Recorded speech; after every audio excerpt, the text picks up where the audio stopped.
Voilà, nous allons poursuivre notre enseignement sur les 10 commandements. Et je pense que Dieu ne fait exception de personne, que ceux qui sont mal placés, soit vous sortez, soit vous mettez bien. Ceux qui sont assis comme ils veulent, soit vous sortez de l'église, soit vous mettez bien. Donc, évitez votre désordre, faites-le chez vous, à la maison.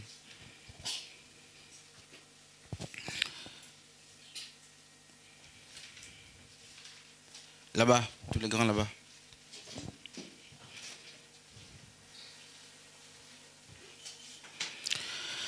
Nous sommes dans Exode chapitre 20, le verset 15. Je vais rappeler deux annonces très importantes. Tous les chantres sont sous discipline. Tous les chantres sont sous discipline, sauf Violette, Henrik, Sharon. Et en vérité, je vous promets que ça va peut-être être exceptionnel. Vous ne reviendrez peut-être pas maintenant ici. Peut-être que vous ne reviendrez jamais plus à cause de votre désordre. Vous pouvez pas être chez vous. Vous dormez comme vous voulez, vous levez comme vous voulez, vous venez comme vous voulez. Parce que c'est la cour du roi Péto. Vous êtes les enfants de qui? Je ne sais pas qui le permet. Vous pouvez ne plus venir et je n'aurai plus besoin de vous chez les chantres. C'est jusqu'à un nouvel ordre. Donc je ne suis pas sûr que vous reviendrez pour le moment. Ça c'est un premier point. Donc la régie aussi sous discipline. Dites-le aux responsables, n'est-ce pas, de la régie. Je vais créer notre équipe exceptionnellement qui va travailler avec nous. La sœur Gaëla sous discipline en tant qu'ancienne. J'ai demandé aux anciens de prier ensemble. Le coordinateur sous discipline jusqu'à nouvel ordre. L'ancienne Gaëla sous discipline jusqu'à nouvel ordre. Je pense que je ferai une note à cet effet. Que Dieu nous bénisse. Nous sommes dans Exode chapitre 20 à partir du verset 15. Est-ce que je peux avoir une Bible là-bas?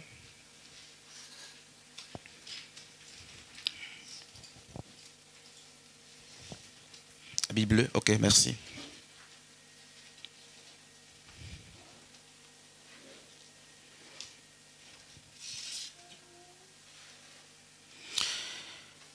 Exode 20, le verset 15. Je vais lire, tu ne commettras pas de vol. Et Proverbe chapitre 22, le verset 22 dit, ne dépouille pas le pauvre parce qu'il est pauvre et n'opprime pas le malheureux à ta porte. Habakkuk chapitre 2, le verset 9, malheur à celui qui amasse pour sa maison des gains iniques afin de placer son nid dans un lieu élevé pour garantir, n'est-ce pas, de la main du malheur, effectivement du malheur. Et je voudrais justement nous proposer aussi notre texte, Jean chapitre 10, le verset 10, je n'ai pas dans, n'est-ce pas, mon ordinateur, je vais le lire très vite ici.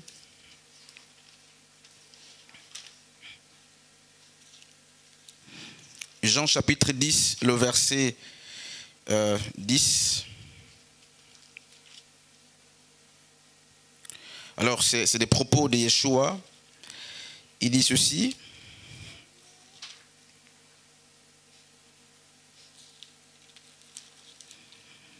Jean 10, le verset 10e.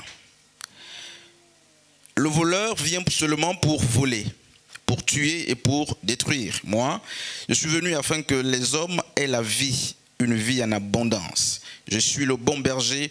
Le bon berger donne sa vie pour ses brebis. C'est lui qui n'est pas, n'est-ce pas, le berger, qui n'est pas le propriétaire des brebis, mais que l'on paye pour les garder, se sauve lui-même dès qu'il voit venir le loup. Et il les abandonne. Alors le loup se précipite sur elles, il s'empare de quelques-unes et disperse le troupeau. Cet homme agit ainsi parce qu'il est payé pour faire ce travail et qu'il n'a aucun souci des brebis. Moi, je suis le bon berger, je connais mes brebis et mes brebis me connaissent, tout comme le Père me connaît et que je connais le Père, je donne ma vie pour mes brebis. J'ai encore d'autres brebis qui ne sont pas, n'est-ce pas, dans cet enclos. Celles-là aussi, il faut que j'aille les chercher. Elles écouteront ma voix ainsi. Il n'y aura plus qu'un seul troupeau avec un seul berger. Si le Père m'aime, c'est parce que je donne ma vie. Mais ensuite, je la répondrai. Donc le verset 10, c'est le verset le plus important pour notre enseignement. Le voleur vient seulement pour voler, pour tuer et pour détruire. Pour commencer cet enseignement, je voudrais, frères et sœurs, nous préciser un fait très important. ça va être justement une forme en entonnoir. Et je voudrais donc présenter quelques conséquences justement, d'une manière générale, en ce qui concerne tous les 10 commandements, avant de rentrer justement dans 2 commandements aujourd'hui, donc la notion de dérober et la notion, n'est-ce pas, de la convoitise. Nous verrons en grande partie ce que c'est le vol, et ensuite nous allons conclure justement la prédication sur le vol avec la parole portant sur la convoitise. Quand même un peu anodin, mais c'est ce qui se fera. Alors je voudrais rappeler un fait très important qui est d'ordre général, c'est que depuis le lendemain, n'est-ce pas, de la création, et depuis que Dieu, le Créateur, a, n'est-ce pas, inscrit dans les cœurs ou imprimé dans les cœurs, n'est-ce pas, des hommes, ces lois, depuis que le cosmos ou l'ensemble des éléments cosmiques, n'est-ce pas, ont écouté la voix de Dieu après avoir diligenté, n'est-ce pas, les commandements, depuis que Dieu a parlé et depuis qu'il a pris le soin d'imprimer, d'inscrire ou de déposer dans chacun des cœurs des hommes, dans chacun des cœurs, n'est-ce pas, des animaux, dans chacun des cœurs des éléments qui constituent la nature, Dieu ne bénit plus, Dieu ne maudit plus. Ça veut dire que les malédictions ou les bonheurs que nous avons aujourd'hui ne viennent plus de Dieu. Dieu est assis sur le trône, et parce que le ciel, la terre, l'eau, l'air, n'est-ce pas, et le feu, qui constituent des 4 grands éléments, n'est-ce pas, qui résument le cosmos, depuis que ces choses, avec à leur côté d'autres éléments de la nature, ont pris le soin d'écouter, n'est-ce pas, les lois de Dieu portant sur toute, n'est-ce pas, toute la création de Dieu. Depuis lors, Dieu est assis sur son trône et la justice de Dieu s'opère par, n'est-ce pas, ces éléments cosmiques.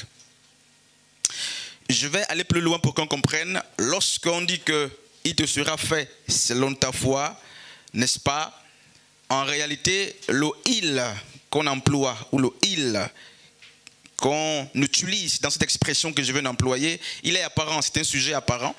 On ne sait pas à qui est-ce qu'il appartient. Donc c'est ce « il » n'est-ce pas, qui répond favorablement à tout ce que nous donnons, que ce soit à la nature, que ce soit donc au ciel, à la terre, à l'eau, au vent, pardon, à l'air, au feu. Donc peu importe, n'est-ce pas, la nature de notre sémence, ce sont ces éléments qui sont devenus des garde-sceaux de la parole de Dieu ou de la loi de Dieu, qui veillent à ce que les paroles qu'elles, n'est-ce pas, qu'ils ont écoutées, je parle des éléments, n'est-ce pas, s'accomplissent. Un enfant qui déshonore son père ne doit pas attendre que Dieu le maudisse. C'est automatique, Dieu ne perd plus le temps pour ça. La nature elle-même fait son travail. Donc les éléments qui ont écouté Dieu parler, tous les éléments de la nature qui ont écouté Dieu parler, veillent à ce que la parole de Dieu s'accomplisse. Et c'est ainsi avec nous. Ça veut dire que on récolte ce qu'on sème.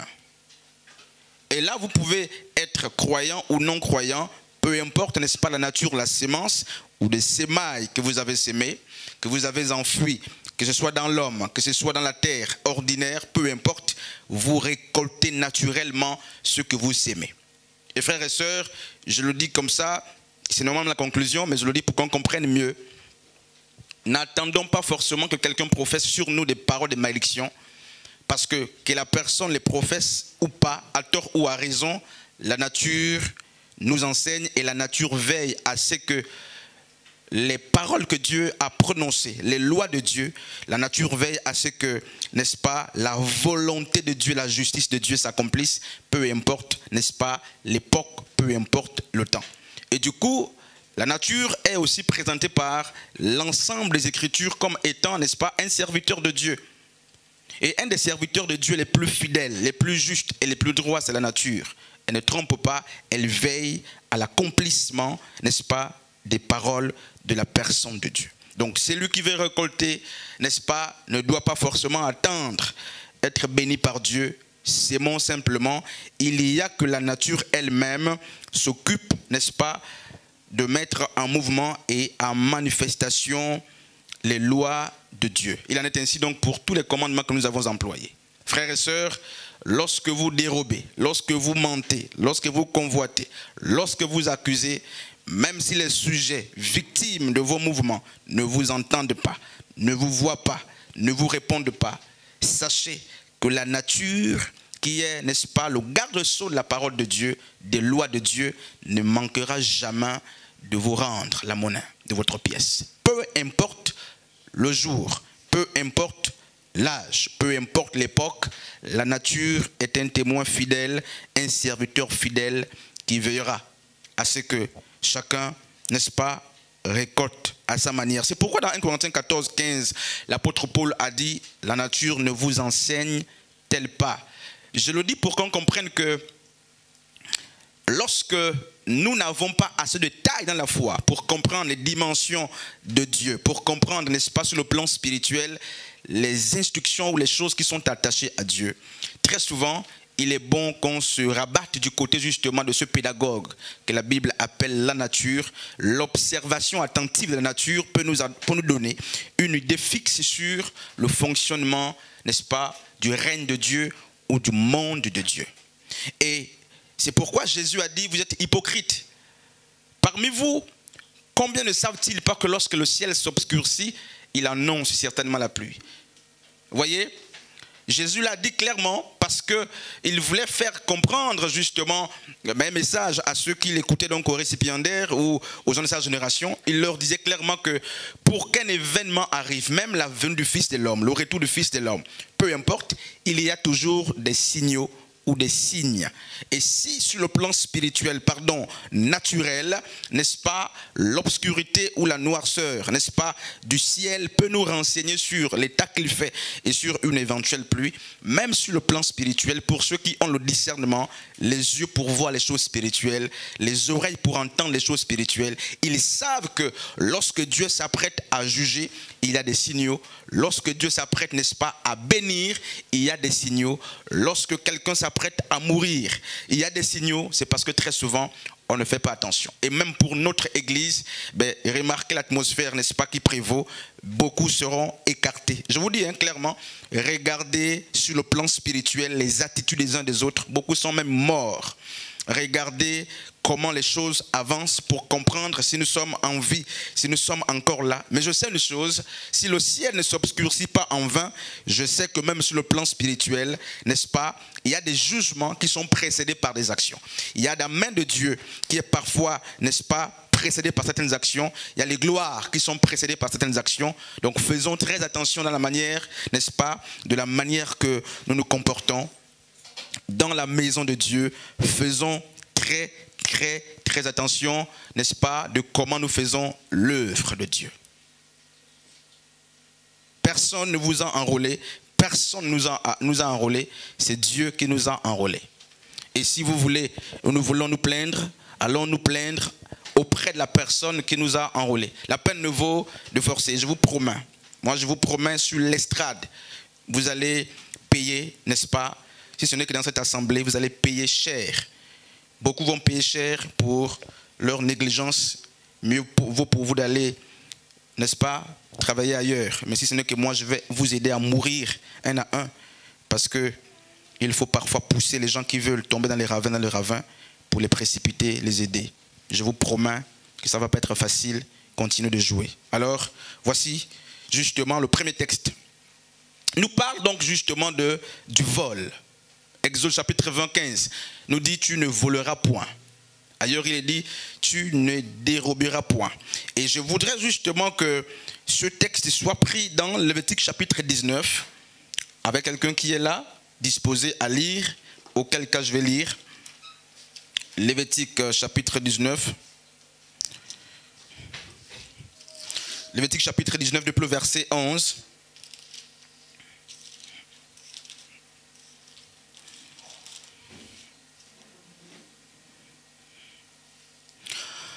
Il est dit ceci dans ma version, vous ne commettrez pas de vol. C'est le même texte justement d'Exode chapitre 20, le verset 15. Mais seulement regardez ce qui se passe dans Lévitique chapitre 19. Le verset en question ou la parole en question, si vous voulez, le commandement en question est suivi de plusieurs autres réalités, contrairement justement à ce qui est dit dans Exode chapitre 20. Vous ne commettrez pas de vol, vous n'userez ni de mensonge, ni de tromperie à l'égard de votre prochain. Vous ne prononcerez pas de faux serments, n'est-ce pas, par mon nom. Car en effet, en faisant cela, vous profaniez le nom de votre Dieu. Je suis l'Éternel. Bref, regardez ce qui se passe justement avec le mensonge, le vol. Et je voudrais justement qu'on le définisse avant de revenir justement sur Exode chapitre 25 ou Lévitique chapitre 19, le verset 11 jusqu'à 13. Alors, le vol, j'aimerais justement définir le vol en tenant compte de la manière justement que le passage est, n'est-ce pas, donné. On dit, vous ne commettrez point de vol. Alors, deux réalités sautent à l'œil nu lorsqu'on lit ce texte. La première trajectoire ou la première réalité, c'est que l'auteur ne précise pas, n'est-ce pas, le moyen par lequel on peut voler ou rentrer en possession d'un bien d'autrui, peu importe la méthode. Donc, la méthode n'est pas précisée dans ce texte. Là, c'est la première chose. La deuxième chose, c'est que la personne victime de notre vol ou le sujet victime du vol n'est pas précisé. Je le dis pourquoi? Pour qu'on comprenne que on vole de plusieurs manières et la manière de voler ne vient pas, n'est-ce pas, rendre bien ce qui est mal. Notre vol reste vol, peu importe, n'est-ce pas, la stratégie qu'on a utilisée pour entrer en possession, n'est-ce pas, d'un bien qui ne nous appartient pas. Et la seconde chose que je faisais remarquer, c'est celle qui suit, c'est que peu importe la personne ou le sujet victime de notre vol, le vol n'est pas, n'est-ce pas, à être négligé si nous avons en face de nous un fou, un enfant, un âgé, un vieillard.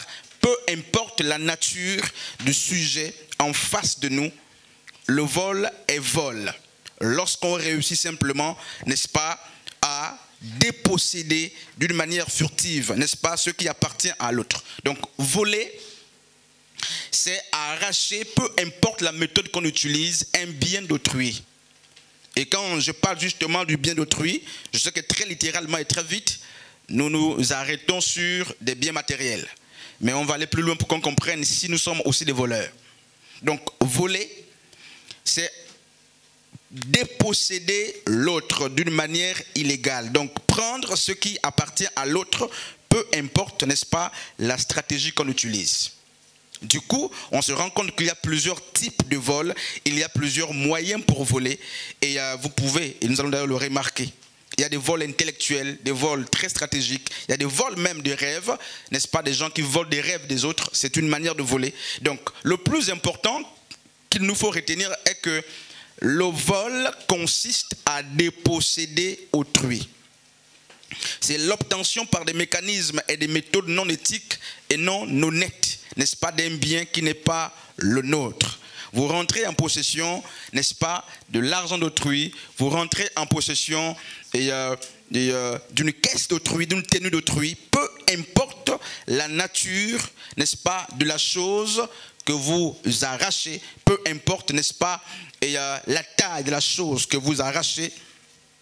Le vol, c'est simplement le fait d'arracher ou de prendre d'une manière malhonnête, que ce soit d'une manière violente ou pas, le bien qui n'est pas le nôtre.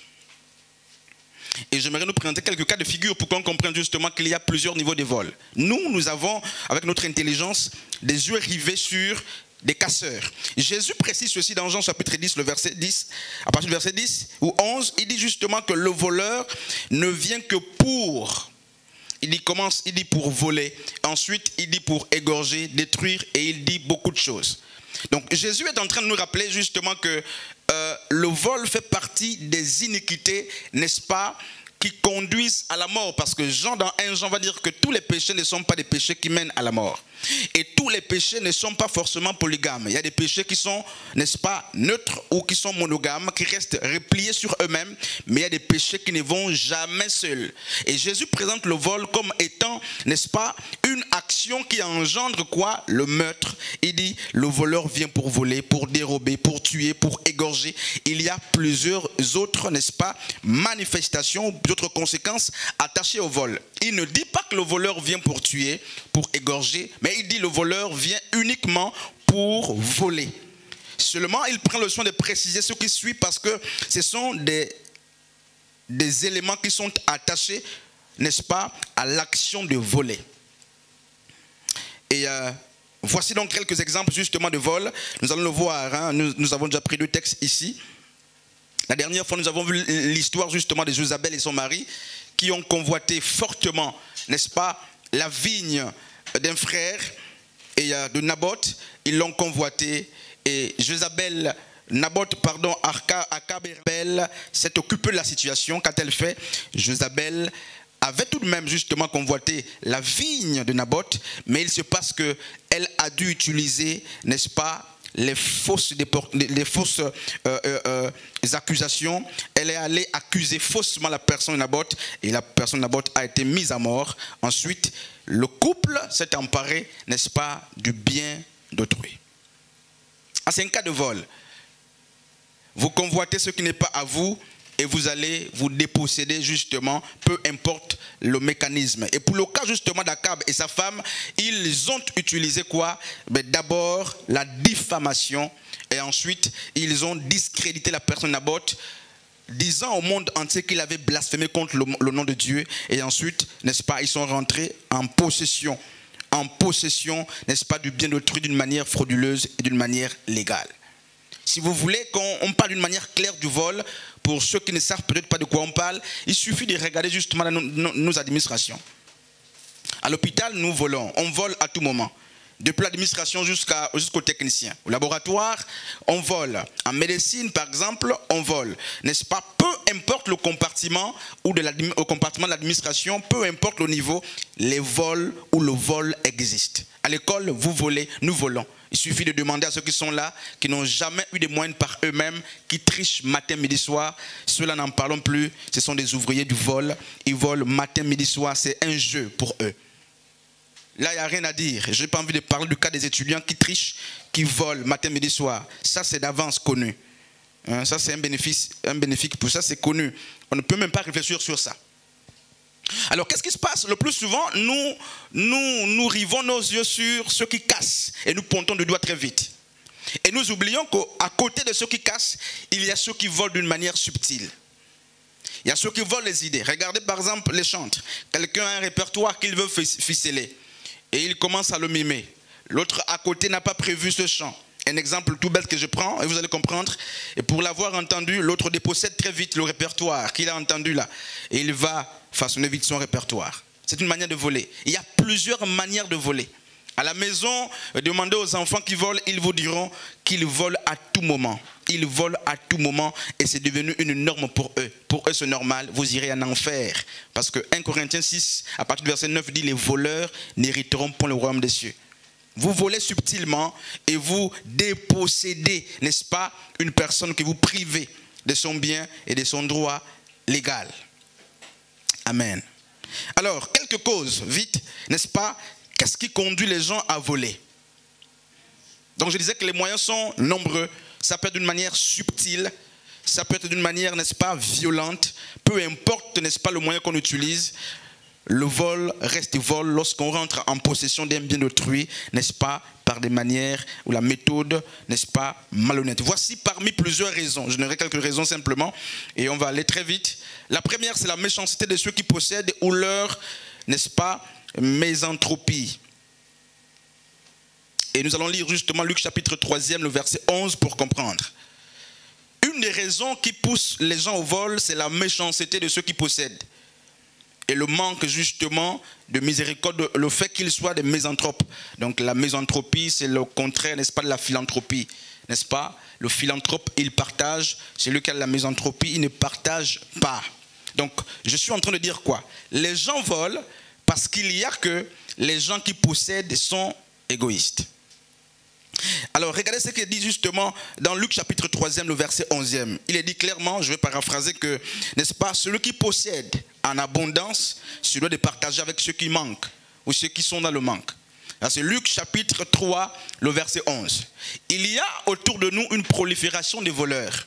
Mais très souvent, plutôt que, n'est-ce pas, de chercher les origines ou les causes de leur attitude, nous condamnons très vite. Une des raisons ici, c'est que la Bible dit, Parce que vous qui possédez ou nous qui possédons n'arrivons pas à partager dans notre abondance ce que nous avons avec ceux qui n'en ont pas. Et pour les étudiants du moins qui lisent, pas les étudiants qui sont sur le téléphone matin, midi, soir et qui ne font rien. Pour les étudiants qui étudient, pour les gens qui vérifient et qui lisent, ils savent que 80% des richesses justement est détenue par 20% de la population mondiale. Et vous remarquez que ça veut dire que 80% de la population mondiale souffre.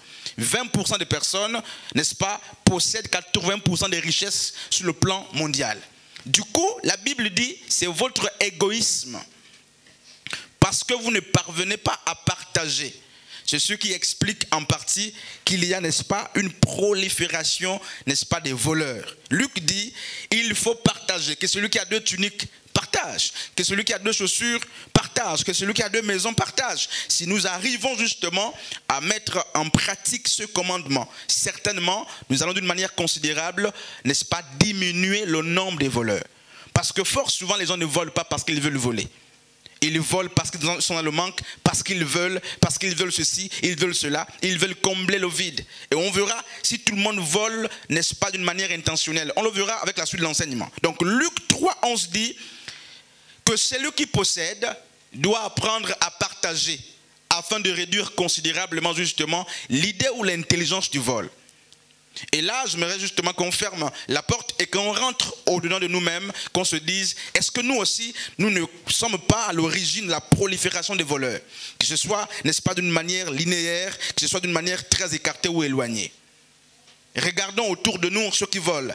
Est-ce que ce n'est pas parce que nous ne sommes pas dans la philanthropie que ces gens volent? Est-ce que c'est parce que est-ce que ce n'est pas parce que nous gardons notre abondance ou ce que nous avons en abondance que les gens volent? Ça, c'est une des premières raisons. Et quand vous lisez Matthieu chapitre 5, le verset 42, qu'est-ce qu'il dit? La Bible dit justement que donnez à celui qui demande et ne tournez pas l'oreille à celui qui veut venir emprunter. Ça, c'est ce que ma Bible me dit. Mais vous ou nous, lorsque nous refusons, alors que nous avons en notre possession, n'est-ce pas, plusieurs richesses.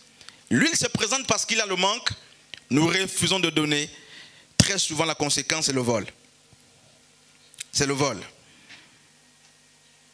Regarde ton dressing, regarde ce que tu possèdes, regarde justement tes biens, regarde ton argent, regarde ta maison, regarde tout ce que tu as.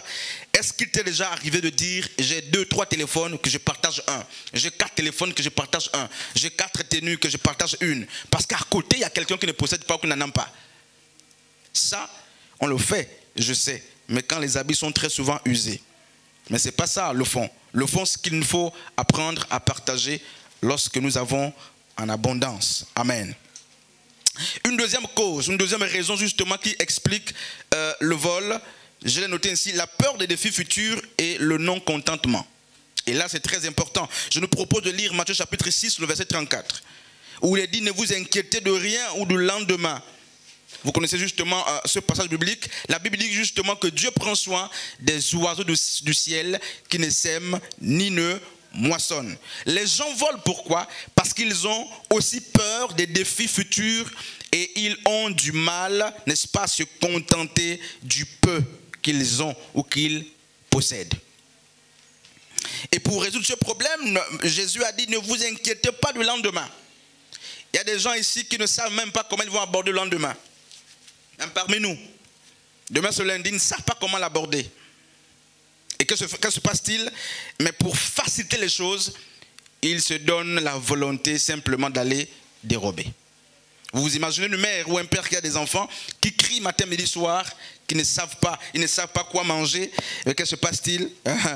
Vous avez vu cette maman qui avait volé dans un sac à dos qui a été filmée parce que, disait-elle, elle avait des enfants à nourrir et qui pleuraient de faim. Donc les gens qui ont peur des défis futurs volent. Qui ont peur du lendemain, ils volent. Et les gens qui ne peuvent pas, qui ne savent pas se contenter de ce qu'ils ont, finissent aussi par voler. Alors le contentement dont je fais allusion, il n'est pas question justement de ceux qui ont des biens et qui gardent les biens sans chercher à les multiplier. Je ne parle pas de ça. Je parle, n'est-ce pas, du fait que tu te concentres et tu t'intéresses de ce que tu as, alors que tu n'as pas eu plus que ce que tu as, Reste focalisé sur ce que Dieu t'a donné. Rends grâce à Dieu pour le peu que tu as. Plutôt que justement d'utiliser les méthodes fallacieuses pour entrer en possession, n'est-ce pas, des biens. Tu as une tenue, tu as 2 chaussures, une chaussure. Tu désires posséder plus que cela et c'est normal. Le désir, il est normal et il est humain. Mais si tu es incapable de rentrer en possession d'un nom plus élevé, n'est-ce pas, des biens que ceux que tu as déjà, la Bible nous enseigne de nous contenter. Regarde seulement à ce que tu as, contente-toi, toi et ta famille, de ce que vous avez. N'ayez pas peur du lendemain. Je le dis et je vais mettre une parenthèse ici. La peur du lendemain a conduit beaucoup de mes collègues étudiantes à l'époque à se donner aux professeurs. J'étais témoin, je connais beaucoup qui ont même travaillé avant moi, mais c'était des filles qui soulevaient les jupes matin, midi, soir. Je les connais par nom, même par visage. J'ai fait la 3e avec une personne en 2009 qui avait repris, et quand j'arrive à Libreville en 2011-12, elle est magistrat. La fille est magistrat. Et puis j'étais là, je me suis dit, mais comment ça a été possible? Pour être magistrat, il faut au moins 5 ans d'études. Nous sommes laissés, je t'ai laissé en 3e. Comment c'est possible? Je connais beaucoup qui travaillent avant nous, qui sont même plus à l'aise que nous, et qu'on peut parfois convoiter, n'est-ce pas, envier, pour ceux qui ne connaissent pas. Mais en réalité, les méthodes ou la méthode qui les a amenés là, c'est une méthode inique, sale. C'est une méthode parfois, en fait, j'aimerais justement garder mon langage pour moi, pour ne pas gêner qui que ce soit. C'est des choses qui font honte parfois que les élèves. Il en est ainsi avec même les étudiants, les élèves, avec justement des notes sexuellement transmissibles. Vous savez de quoi je parle. Il suffit de sortir avec notre professeur, et pour la plupart des cas, c'est dans les informaticiens, dans les établissements, ce sont les informaticiens qui règlent bien sûr le problème des notes. Il suffit d'avoir des rapports sexuels avec l'informaticien, et il revoit votre bulletin. Il suffit d'avoir une relation avec un professeur, il revoit votre note, peu importe. Voici les gens, qui déambulent justement nuit et jour, et qui ont des vestes et des cravates, qui marchent fièrement avec des présomptions de connaissances, des diplômes, mais ils ne connaissent rien. Heureusement que le diplôme n'est pas la connaissance, mais une présomption de connaissance. Donc il y a beaucoup qui ont des présomptions de connaissance. Il n'y a pas la connaissance, c'est la connaissance sexuelle. La connaissance qu'on a, on a justement vendu le corps, peu importe la manière, pour rentrer en possession justement d'un quelconque papier. Et là, même dans notre église, beaucoup peuvent se retrouver. Il suffit de fouiller même ton passé ou ton présent pour te rendre compte que tu as pris parfois ou tu prends très souvent des méthodes qui ne sont pas normales pour justement être bien vu. Vous avez des moyennes, c'est très bien. Vous avez assez d'argent, c'est très bien. Des véhicules et des logements, c'est très bien. Mais la question qu'il nous faut nous poser, c'est de savoir, est-ce que ce sont des méthodes, n'est-ce pas, nobles qui vous ont amené à posséder ces choses? Vous avez votre mari et votre femme, c'est très bien. Est-ce que c'est la bonne méthode qui vous a amené à l'avoir à côté de vous? Vous avez beaucoup d'argent. Que faites-vous et comment est-ce que vous faites pour posséder cet argent? Beaucoup d'habits, des vestes matin, midi, soir. Parfois, ça vient des gens qui ne travaillent pas. Vous faites des grosses tontines. Les gens qui ne travaillent pas, des jeunes filles qui ne travaillent pas, ont des tontines de 200, 300 000. Vous faites comment? Le commerce. Et ça verrait. On se vend, on se vend, on se vend, on se vend. On continue de se vendre pour s'assurer. Et autour de nous, tout le monde nous voit comme des modèles. Tout le monde nous prend pour des modèles. Les gens qui sont toujours bien parfumés, bien habillés, bien vêtus, transportés, les chaussures toujours propres. Dites-nous comment vous faites, nous aussi, peut-être qu'on va faire. Donnez-nous la méthode. Vous connaissez les méthodes. Et je disais justement que j'ai vu ces étudiantes avec qui j'étais travailler avant nous, mais c'était des nulsimes, des gens qui étaient nuls à l'école, qui avaient des 3 de moyenne, des 4 de moyenne, des 5 de moyenne, mais des femmes belles. Belles, c'est-à-dire, c'est la beauté libre. La beauté, il n'y a rien dans la tête, donc la beauté libre et non adhérente. Mais elles savent ce qu'elles ont vendu pour rentrer justement en possession d'un tel héritage. Et beaucoup tombent dans ça. Ils ont peur du lendemain et ils ne peuvent pas se contenter du peu qu'ils ont à leur portée. Amen. C'est pourquoi il y a beaucoup d'inquiétudes. Quand on voit les gens s'inquiéter du lendemain, il faut prier pour ces gens parce que très vite ils peuvent finir dans les mauvaises méthodes. Quand vous voyez quelqu'un s'inquiéter pour le lendemain, on mangera quoi demain? Je vais m'habiller comme à demain. Je vais faire comme à demain. Je vais transporter comme à demain. Faites très attention parce que les inquiétudes amènent très loin. Et la trajectoire que peuvent prendre les inquiétudes, frères, que peut prendre les inquiétudes varie. Si ça ne t'amène pas à te vendre, ça peut t'amener au vol. Vous n'avez pas d'argent de taxi, marchez. Ne vous vendez pas. Et encore que même quand on se vend pour des choses nobles, les gens se vendent pour les 1500. On vous touche pour 1000 francs. On vous touche pour 2000, des morceaux de pain, pour le taxi ou le téléphone Android. Pitié. Ça fait pitié. Nous, on n'a pas connu ces choses-là. Cette génération, c'est meurt. Pitié. Et voilà une soeur qui ne travaille pas, un gros téléphone. C'est bien quand c'est les parents qui achètent. Papa et maman ou tes propres moyens. Mais attention, très souvent, c'est toucher. Très souvent, c'est des conneries, frères et sœurs, qu'on fait. On part se vendre chez des Maliens, chez des boutiquiers, chez des Libanais. On part se vendre chez des Burkinabés. Hein? Pour prendre les choses en bon là-bas tout le temps. Que Dieu vous aide, que Dieu nous aide, frères. Donc, si vous n'avez pas, contentez-vous du peu que Dieu vous a donné. S'il faut rester fin toute la maison, reste fin. Mourez en honneur. En vérité, ne convoitez pas ces gens-là. L'histoire de Balthazar, justement, je ne sais pas si je prononce bien, vient de nous enseigner. 400 femmes infidèles, parmi lesquelles 150 chrétiennes. Les chrétiennes, 150. Allez quand même vous informer, frères. 400 femmes, 150 de Balthazar, chrétiennes. Et quand on dit, c'est des femmes, des gens, qui ont des apparences, de la piété. Et si on ne possédait pas le téléphone de Balthazar, on n'aurait jamais su que les femmes étaient beaucoup en adultère, que les mamans pasteurs, les frères, les sœurs, n'est-ce pas, l'église, pouvaient aller se vendre pour la visibilité sur les réseaux sociaux, pour être bien vus. Et là, tout est dévoilé. C'est pourquoi je vous dis, frère, la plus grande partie des voleurs, que ce soit dans notre pays ou ailleurs, c'est des hommes en veste et cravate. Vous avez vu les policiers qui finiront pour avoir les bouches comme les becs, en train de siffler matin, midi, soir, de racketter l'argent des gens.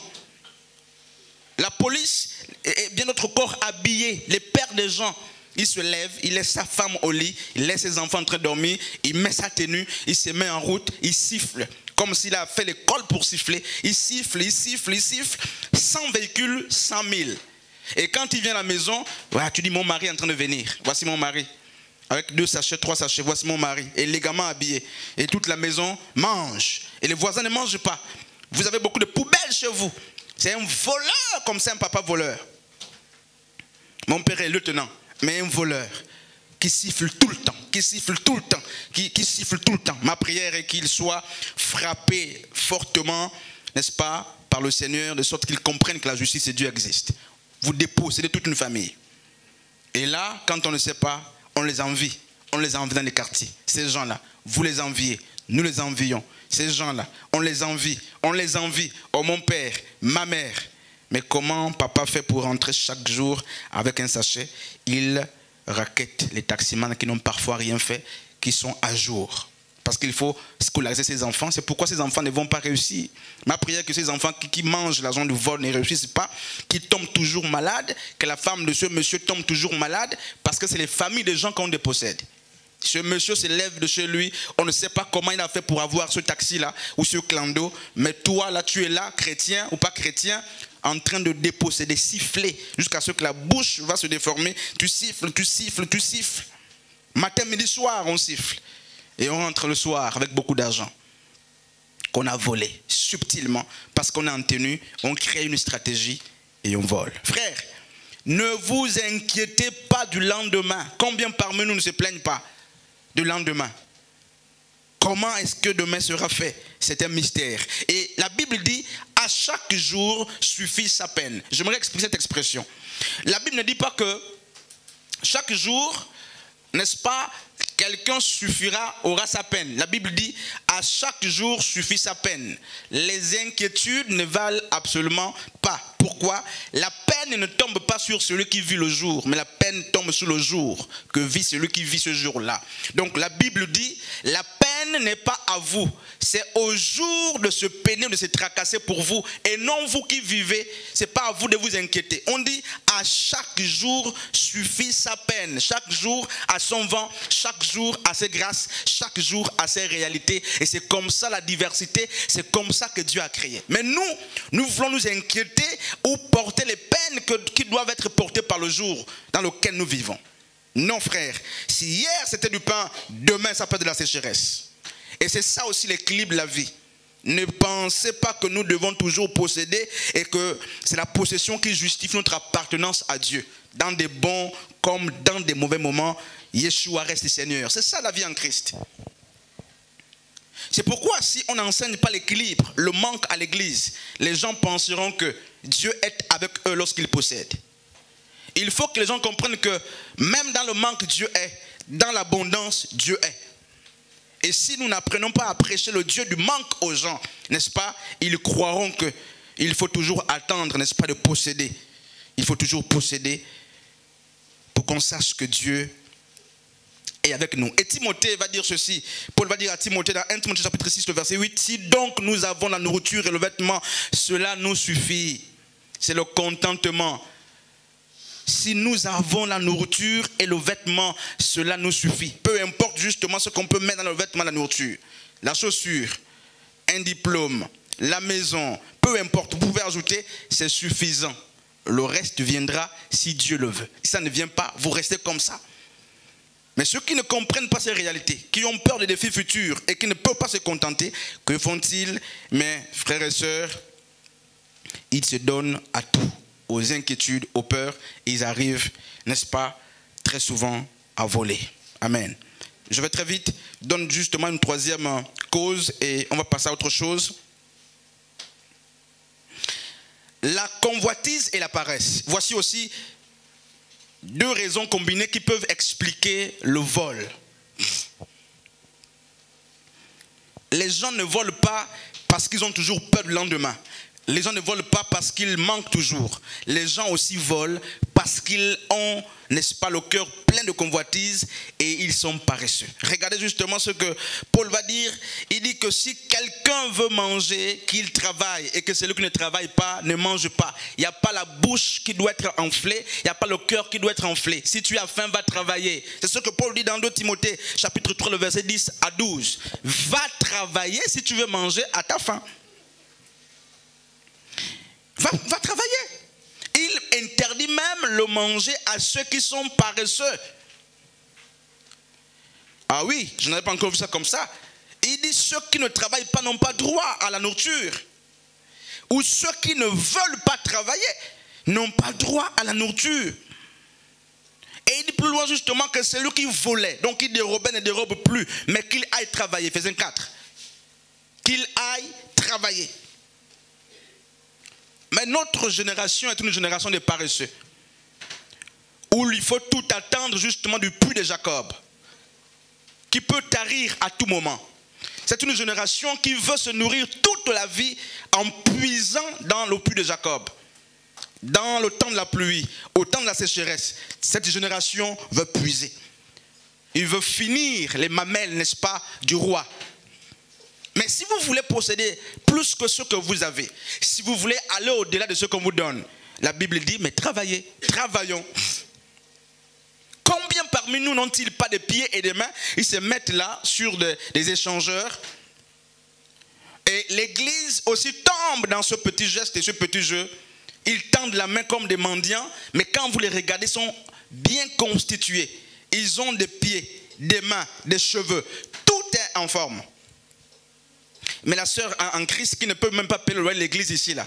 La sœur en Christ qui ne met jamais l'offrande ici, quand elle passe là. Puisque les gens regardent la sœur en Christ pour faire bonne impression. Le fou là, mais pas un fou, le monsieur là demande, donne-moi 1000 francs, donne-moi 500. Voici une sœur en Christ ou un frère en Christ qui ne connaît même pas les engagements de l'église. Voici l'irresponsabilité. Même payer le loyer de l'église et le frère ne paye pas, la sœur ne paye pas. Même le courant de l'église, le frère ne paye pas, la soeur ne paye pas. Voici que le frère sort, le frère arrive à Wangé, et voici il y a un mendiant là bien constitué. C'est que le frère se fait. Puisque tout le monde regarde le frère, il a une Bible ici, la soeur a une Bible ici, pour montrer que Dieu est amour. Voici la soeur sort 200, 300, l'hypocrisie de l'église. Pitié, hein? Ça me fait mal. Les 300 là, si un frère en Christ te demandait si tu ne devais jamais donner, les gens marchent ici pour rentrer chez eux, pas le taxi, mais tu cherches le fou là, ou le mendiant là. Voici l'hypocrisie. Bon, voici le frère sort 2000 pour montrer que je suis là. Regardez, je donne 2000. Parfois c'est bien visible, tiens, c'est détendu comme ça, tiens, pour faire bonne impression. Les bonnes impressions de chrétiens. Alors que frère, il y a mieux à faire. Dites à ce fou, pardon, à ce mendiant, de se lever et d'aller travailler. Ils ne peuvent pas rester là tout le temps en train de demander et nous ne pouvons pas leur donner tout le temps. On sera épuisé. Frères et sœurs, voler est un péché qui mène justement à la mort. Peu importe, il y a ceux qui volent des rêves des autres. Un rêve que tu n'as jamais conçu. Tu entends quelqu'un rêver, quelqu'un planifier un rêve, tu voles. J'ai vu des gens faire des projets ici parce qu'ils ont entendu de faire des projets. Voici des voleurs de l'église. Ils sont là, nous sommes là nombreux. Oui, je vais aller repasser le linge pour avoir quelque chose. Paf, tu as volé. C'est déjà toi qui peux aussi repasser. Tu étais là quand j'étais en train de parler. L'autre était en train de rêver. Voilà, tu voles le rêve. Tu es dans le voleur. Tu fais partie des voleurs. L'affaire de double quitancier dans les hôpitaux, dans les administrations, dans les trésors. 2 quitanciers, 3 quitanciers. Subtilement, on vole les gens. À l'hôpital, je vous dis, hein, je préfère pas l'hôpital parce qu'à l'hôpital, n'en parlons plus. On vole les patients, on augmente, n'est-ce pas, la surfacturation des examens, la surfacturation justement des appareils à tous les niveaux. Les médecins volent, falsification, même ce qu'il ne faut pas demander, il faut demander. À tous les niveaux, chacun vole d'une manière subtile. Et nous sommes des voleurs en veste et en cravate. Là, on ne nous attrape pas. On vole sagement et avec beaucoup d'intelligence. On ne casse pas. Et nous, on pense que nous sommes bien. On pense que nous sommes bien. Je prends un exemple ici pour terminer avec ce chapitre. Lorsque vous vous connectez, par exemple, au Wi-Fi du voisin d'une manière malhonnête, sans son aval, est-ce que vous ne devez pas venir ici demander pardon à Dieu tous les jours? Vous êtes des voleurs. Vous êtes des voleurs. Vous êtes dans le vol. Parce qu'objectivement, rien ne dit qu'il devait vous donner la permission de prendre son Wi-Fi là et de vous connecter. Mais vous êtes là en chrétien, matin, midi, soir, en train de prendre le Wi-Fi du voisin. Le code là, vous l'avez eu d'une manière fallacieuse, d'une manière malhonnête. Allez chez le voisin, demandez-lui son code. Est-ce qu'il est possible qu'on utilise ton Wi-Fi? Il arrive chez nous. Si on avale, Dieu merci. Mais si vous utilisez sans la permission, commencez à demander pardon à Dieu. Quand vous arrivez à la maison, il faut vous déconnecter. Parce que ça, c'est le vol. Tout ça. Et on prend ça pour un jeu. C'est des chrétiens qui volent dans la sagesse. Oh non, c'est subtil. Ah non, bah, le Wi-Fi. Non, tu es voleur. À cause du fait que tu sois connecté, chez la connexion est perturbée. Tu es là, matin, midi, soir, sur Wi-Fi. Il t'a permis de l'avoir, mais tu es chrétienne. Ça ne te fait ni chaud, ni froid. Voici comment Satan a réussi à nous embobiner, doucement, doucement. Il nous présente les péchés évidents, et les péchés comme ça sont subtilement, n'est-ce pas, enfouis dans nos cœurs. Il y a des enfants qui pensent que c'est normal de prendre les 100 francs de maman, de papa, sans demander. Et comme c'est pas trop lourd. Non frère, c'est pas parce que c'est pas trop lourd, c'est pas parce que c'est pas un gros montant que tu ne voles pas. Tu es voleur. Tu es dans le vol. Et parfois ils ne parlent pas, les parents ne parlent pas. Ce n'est pas parce qu'ils ne parlent pas que vous n'avez pas commis un péché. Vous avez péché et Dieu l'a inscrit. Vous vous rendez compte, frère? Donc on a volé à tous les niveaux, nous volons. Ceux qui travaillent avec le chef, peu importe. Regardez l'exemple très simple que Dieu me siffle. Il y a une soeur qui travaillait avec notre soeur là, qui mangeait la nourriture de la soeur là. Si c'est comme ça que l'histoire. Oui, oui. Où la soeur travaillait sur notre soeur en Christ quelque part, dans une église. Et puis, dans le contrat, il n'y a pas la nourriture. Vous n'avez pas bon, enfin, c'est pas défini que tu devais manger puisque tu es payé. Et la sœur maintenant avait l'habitude de manger. Tout le temps, de manger. La nourriture qu'on laissait pour les enfants là, c'est elle qui mangeait ça maintenant. Et lorsqu'on a commencé à parler, que Dieu nous aide, hein, la sœur est partie trahir. Tu n'es pas trahi, tu es dans le vol. Tu n'es pas trahi qui et pourquoi? Vous voyez? Qu'est-ce qui vous permet d'avoir cette liberté comme ça alors que vous êtes justement là pour vous respecter un contrat qui dit c'est 10h à 11h et voici vos tâches. Et tu commences à manger la nourriture des enfants, des autres. Et si on doit même aller en enfer, si vous avez fui la fornication, l'adultère, mais vous êtes des voleurs, vous avez vu les gens qui volent la nourriture au frais, comme des jeux des enfants, comme des jeux de cuir. Et là, c'est devenu comme un jeu. C'est comme si on se dit, c'est pas un péché. C'est trop léger. C'est pas léger. C'est un péché. Oh non, c'est Emmanuel est petit, je peux prendre, tu voles. C'est pourquoi, lorsque Exode 20:15 dit « Tu ne voleras pas », on ne précise pas la personne qu'on peut déposséder. Donc, peu importe la nature de la personne, si vous arrivez à déposséder malhonnêtement, vous volez. Même si c'est un enfant, votre petit frère, un fou, si vous dépossédez, vous péchez. C'est là, le fond. Fouillez les poches des maris, vous volez. Fouillez les poches des pères et des mères, vous volez, vous prenez. Il ne sait pas, Dieu sait. Je vais finir ici. Donc je disais justement que après l'idée du vol, j'aimerais qu'on conclue justement on conclut ce chapitre avec une autre parole, la convoitise. Et la convoitise va donc être justement prise comme étant la conclusion du chapitre qu'on vient de voir. Mais regardez ce qui se passe justement dans le vol. Quand on a lu Lévitique chapitre 19, on s'est rendu compte que pourquoi Dieu demande de ne pas voler. On a vu quelques réalités, quelques impératifs. Même quand on a pris, n'est-ce pas, Jean chapitre 10, à partir du verset 10, là-bas on a vu que le voleur ne vient pas seul. Ou le vol n'est pas un péché, n'est-ce pas, monogame. Celui qui vole finira par faire autre chose. Il finira par mentir et il finira par tuer et tout ce qui va avec. Mais regardez ce qui se passe avec la convoitise. La Bible dit tu ne convoiteras point, c'est le 10e commandement. Le dimanche prochain, on reviendra sur le jour du sabbat et honore ton père et ta mère. Donc, on dit tu ne convoiteras point. Et si vous allez plus loin, on dit tu ne convoiteras point la maison de ton prochain. Je vais m'arrêter par là, je mets les points de suspension. Quand on parle de la maison du prochain, il est question de ce qui appartient au prochain, pas seulement les murs, ce n'est pas les murs. Tu ne convoiteras point ce que possède autrui ou l'autre. Or, la convoitise n'est pas qu'un désir. Le désirer de posséder ce que l'autre possède est noble, c'est bon.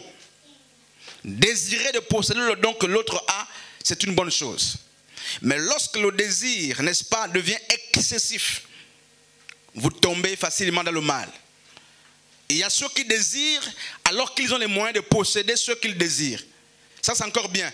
Il y a ceux qui désirent alors qu'ils savent qu'il est impossible qu'ils possèdent ce sur quoi, n'est-ce pas, leur désir se porte. Donc la convoitise devient un désir excessif et anormal de posséder ce qu'on n'a pas, ou du moins ce qui n'est pas dans la norme ou au-dessus de la norme de nos moyens. Et quand la Bible dit ne convoite pas la femme de ton prochain, mais en fait la convoitise est comme une conclusion de plusieurs paroles justement dans les 10 commandements. Ne convoite pas la femme de ton prochain. Dit autrement, ailleurs, il est dit justement que cela nous évite de tomber en adultère. Donc celui qui ne convoite pas la femme du prochain, mais vient respecter le commandement qui dit tu ne commettras point d'adultère. Ne convoite pas la maison de ton prochain. Je veux m'arrêter par ici, frères et sœurs. Combien aussi parmi nous ne sont-ils pas tombés dans la convoitise? Regardez. Peu importe, n'est-ce pas, la manière de faire. Peu importe justement le maquillage qu'on peut mettre justement sur notre convoitise. Combien parmi nous ne sont-ils pas dans la convoitise chaque jour qui passe? Il suffit de regarder notre tenue, notre manière de nous vêtir, de nous exprimer. J'ai vu des amis pasteurs, pitié même, hein, j'ai pitié. Que Dieu nous aide. Les petits pasteurs qui n'ont pas de père, qui se sont levés comme ça, qui n'ont pas de formation. Quand il parle, il est bien quand il parle. Mais tellement il a convoité, et en convoitant, il convoite même ce qu'il ne faut pas convoiter. La bouche est déjà tordue quand il parle. Le pasteur parle déjà, Seigneur, Jésus. J'ai écouté sa vidéo la dernière fois. Oh Jésus, oh mes frères et sœurs. Non, mais j'ai dit, mais je lui ai carné une box, il me dit, mes frères, ta bouche a déjà quel problème? Ta bouche ne parle plus bien. Oh bien-aimé, Jésus est Seigneur, vous savez. Non, il a suivi un pasteur, suivi, n'est-ce pas qu'il a pris pour un modèle jusqu'à ce que la manière de parler a changé. Parlez bien. Il faut bien parler, frères et sœurs. Regardez les teintes des gens, regardez les teintes regardez, je vais finir, hein, frère. Regardez la convoitise, l'église, c'est pas le maquillage. Ah oui. Les mamans pasteurs brûlés à gauche, à droite. J'en ai vu, les papas pasteurs brûlés à gauche, à droite. Mais qu'est-ce qui se passe? Ils ont convoité par le mari de l'autre. Ils ont convoité le teint là. Le teint jaune, le teint de personnes brunes là. Mais puisque tu es noir, tu ne peux pas te contenter et dire Dieu, je te remercie parce que tu m'as fait une belle créature. Merci parce que tu es le grand architecte. Tu dis Dieu, en réalité, si tu as vraiment tout bien fait là, à mon niveau du teint, tu avais raté. J'aurais aimé avoir le teint d'un tel. Mais puisque Dieu n'a pas fait, tu commences à frotter l'ambi. Mais oui, frère, et c'est un péché que tu es en train de commettre. Ceux qui convoitent de telle manière sont en train de porter même correction à la personne de Dieu. Et vous frottez l'ambi. Je vous dis, j'ai connu des mamans pasteurs brûlés comme des singes. Et là, c'est quoi? C'est parce que tu as convoité, tu t'es injecté. Ça fait honte. L'église qui enseigne la pureté, l'église qui enseigne le contentement, c'est la même église où les mamans pasteurs, les sœurs en Christ vont faire les injections pour brunir. Et quand ça ne marche pas, le corps ne répond plus, mais l'épiderme ne répond pas, une couleur, deux peaux. Parfois tu as deux peaux, une autre couleur à gauche, une autre couleur à gauche, à droite. Les pieds, une couleur, les doigts, une couleur, le ventre, une couleur. Si on enlève les habits, on vous voit les coups là. Il y a beaucoup de choses, frère, c'est parce qu'on convoite. Qui t'a dit que tu n'es pas belle, tu n'es pas beau avec le teint que tu as? Qui te l'a dit? Qui t'a dit que tu n'es pas beau, tu n'es pas belle avec le teint que tu as?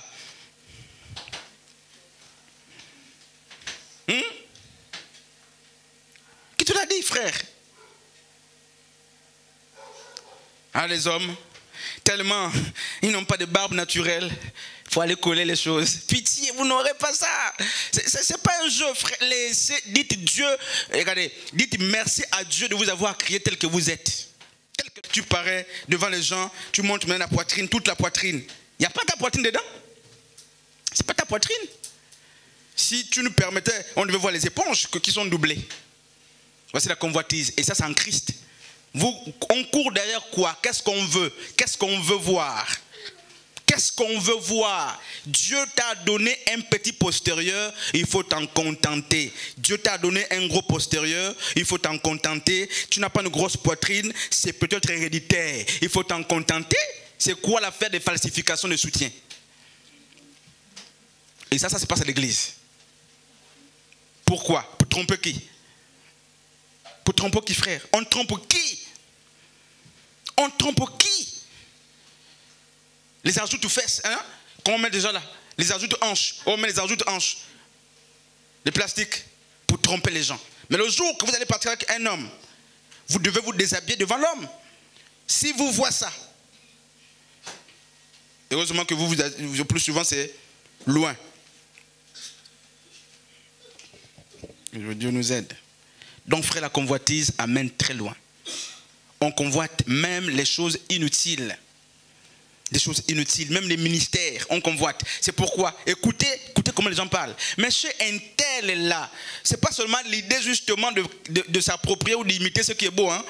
Dans ça, quand vous vérifiez bien, ils ont tellement convoité ailleurs qu'ils veulent transporter ça ici, ou dans leur maison.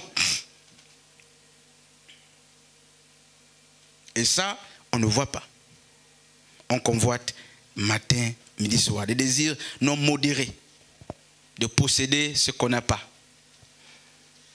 Désirer de posséder ce qu'on n'a pas, c'est une bonne chose. Mais si tu ne peux pas t'en procurer, Contente-toi du manque ou du peu que tu as.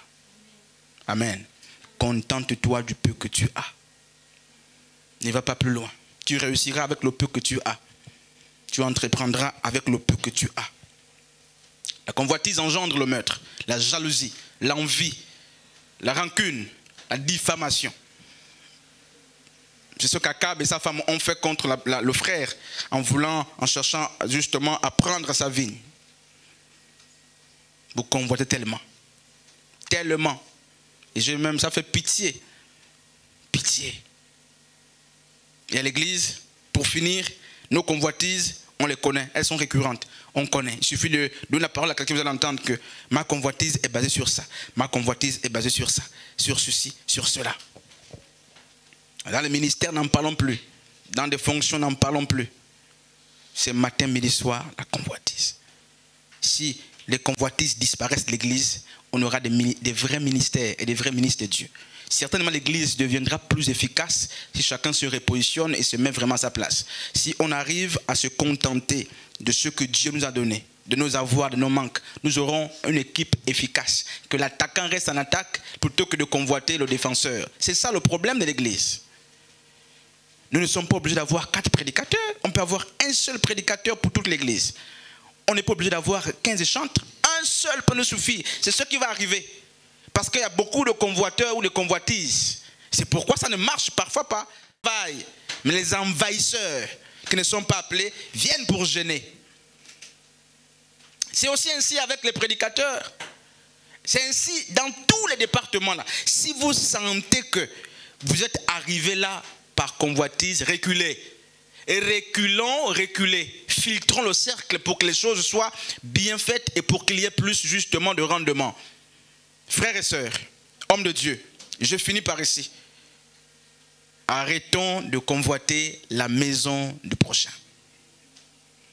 Et la convoitise peut nous conduire même à l'idolâtrie, au point qu'on va violer le premier commandement. L'idolâtrie. Regardez comment, un exemple comme ça, comment les chantres là, pas forcément